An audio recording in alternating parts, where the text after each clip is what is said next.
Hello there, I'm Josh, and I'm back today to bring you another review. Today, I'm looking at a game called The Last Tinker, City of Colours. The Last Tinker is an action-adventure platformer by Mimimi production. The game is reminiscent to games from older generations such as the Nintendo 64 and the PlayStation. It's a huge, vibrant game that's uniquely stylized, and in my opinion, looks a little like Viva Pinata. Its use of bright colours is actually the narrative device behind the entire plot. You play as Koru, who is an ape-faced boy living in the slum of a bustling landscape called Tinkerworld. Tinkerworld is split into three factions. The Reds, who are the hot-headed angry ones, who are down to clown till they're dead in the ground. The Green ones, who are the nervous cowardly bunch. And then the Blues, who are, you guessed it, blue most of the time.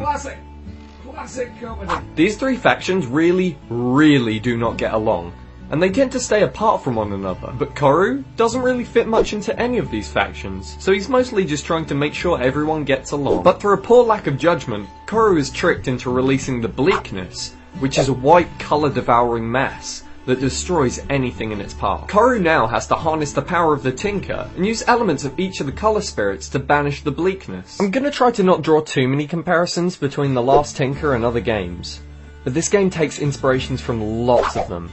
But that's not totally a bad thing. So to begin with, I'm going to talk about the game's graphics and overall look. And if I'm being honest, the style this game has chosen looks absolutely brilliant. I love the way the whole world looks, and the level design is really nice. The only problem I have with how the game looks is that it just doesn't feel very current.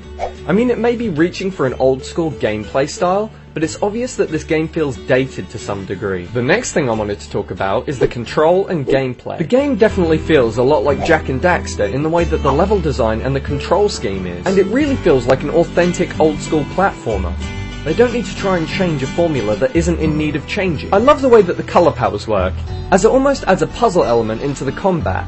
This feels almost natural too, as it's a quick and easy process, even when you're in the heat of a fight. There's some elements of free running in this game, where you climb over obstacles and swing on poles and such. But even though this may look impressive, realistically I'm just holding down my right trigger and going forward. It feels like one of the older Assassin's Creed games with the way that the free running is, and I feel like if there were a bit more skill involved, it'd make the situation a lot more exciting. For the combat, I'm gonna sound like a massive hypocrite, but bear with me here. Just go ahead and keep your ears up in the air, because if you don't listen, then you're not gonna hear me.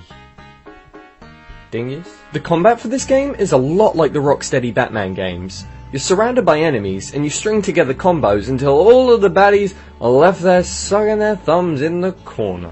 So the combat in this game is essentially just mashing the B button over and over, but something about it is just really satisfying, even though it's streamlined as it possibly can be. But I really do enjoy jumping back and forth in the combat, pulling off nice combos and throwing in some colour powers for good measure. Okay, so for the next segment I'm gonna rail for a bit. The Last Tinker feels like so many games that I've played in the past in the way it executes different scenarios and missions. For example, when I was doing a race in the beginning, it felt a lot like I was playing Sonic Adventure 2. When I was doing a stealth mission, it felt like the Forsaken Fortress in Wind Waker. And when I was doing whatever the hell this thing is, it felt like Super Mario Galaxy. There's just so many games that this game feels like, and yet it somehow still manages to have its own charm all at the same time. I'm not gonna lie, in the beginning I thought the plot with the colours was some sort of preachy plot device to teach kids that racism is wrong. But when you start to get into the game, you really get a feel for the narrative, and it almost starts to feel appropriate. The Last Tinker has an absolutely charming sense of humour, so much so that I actually wrote it in my notes on more than one occasion. The characters are actually really endearing too.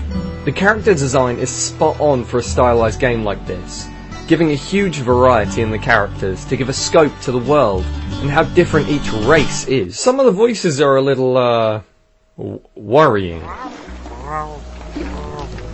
Are you okay?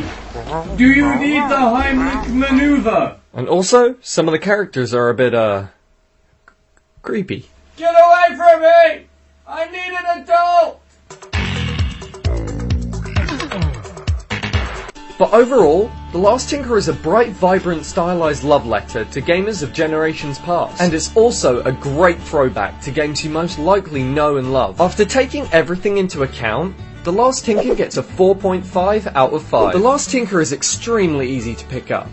The tutorial is a little on the long side, but once you get going, you really won't want to stop playing. It's a great and moderately priced game that I would recommend picking up with no question whatsoever. But anyway, thank you guys for watching my review of The Last Tinker. I had a blast playing this game, and if you want more reviews, be sure to subscribe to the n3rdabl YouTube channel, and check out n3rdabl.co.uk for news in tech, games and more every single day.